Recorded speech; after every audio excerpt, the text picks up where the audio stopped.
critical minerals have been in the headlines lately.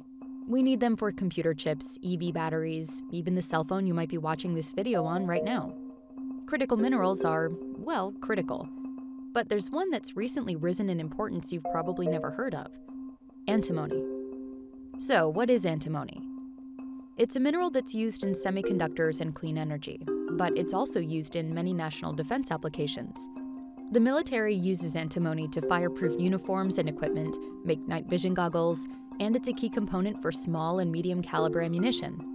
Right now, the United States is dependent on countries like China and Russia for antimony.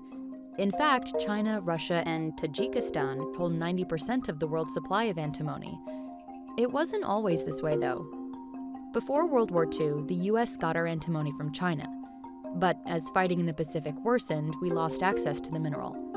Instead, we began sourcing our antimony from a little-known place in Idaho called the Stibnite Mining District.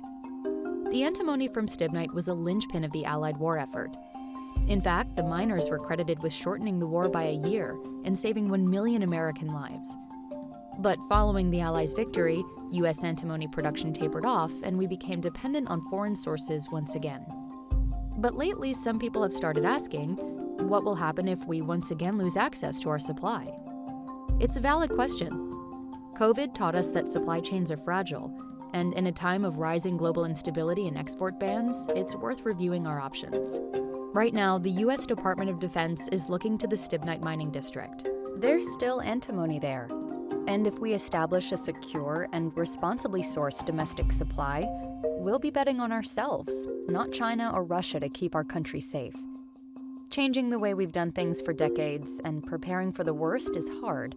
But when it comes to something as big as our economic and national security, betting on us is the right thing to do.